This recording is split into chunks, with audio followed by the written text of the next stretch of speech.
তাই আজকে চলে আইছি। এমনি সাদা সার দেওয়া হয়েছে, ওইভাবে গাছ বাড়তেছে না, এর জন্য এই যে নিয়ে আইছি গোবরের সার। এটা তো বেশি ভালো, তাই না? এর এই গোবরের সারের উপর আর কোনো সার হয় না, এগুলো মানে কপির জন্য খুবই ভালো। প্রতিটা গাছের গোড়ায় গোড়ায় সার দিয়ে দিব।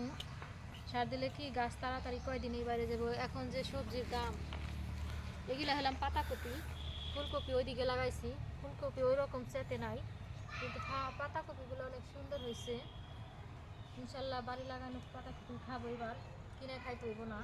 আর কারো যদি লাগে আমার দিকে অবশ্যই নিতে পারেন, যেহেতু আমি লাগাইছি।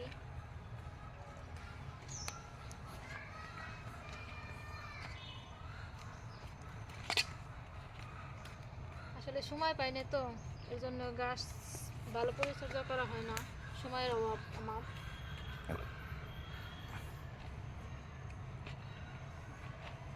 সবটার গোড়ায় গোড়ায় দিতে হইব।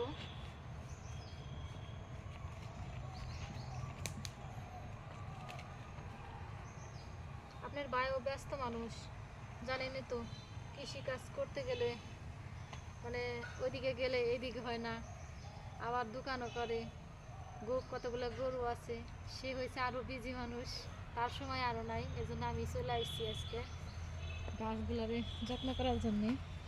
এই দেখেন, এই যে হেলাম ফুলকপি, দেখছেন না ফুলকপির পাতা কেমন?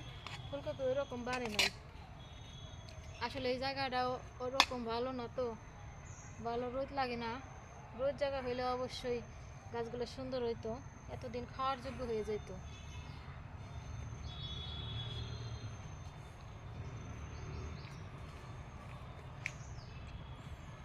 কারো বাড়ির আঙিনায় যদি এমন জায়গা থাকে, মানে বড় সড়ো জায়গা, সে আমার মতন এমন ফুলকপি পাতাকপি লাগায় খাইতে পারবো।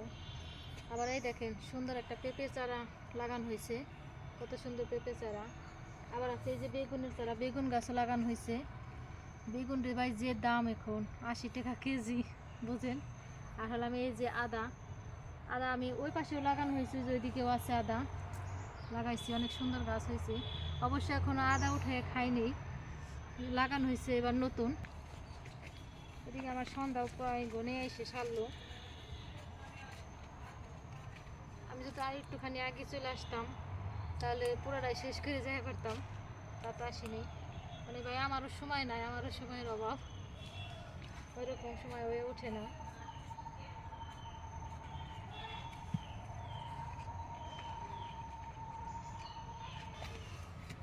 এখন এইটা দিলে আমার শেষ হয়ে যায়, গোড়ায় খোঁচায়। তারপরে দিব পানি, এখন সার দিয়ে দিতেছি, একটু পর দিয়ে দিব পানি, তাই গাছ সুন্দর হয়ে উঠবো লকলকা।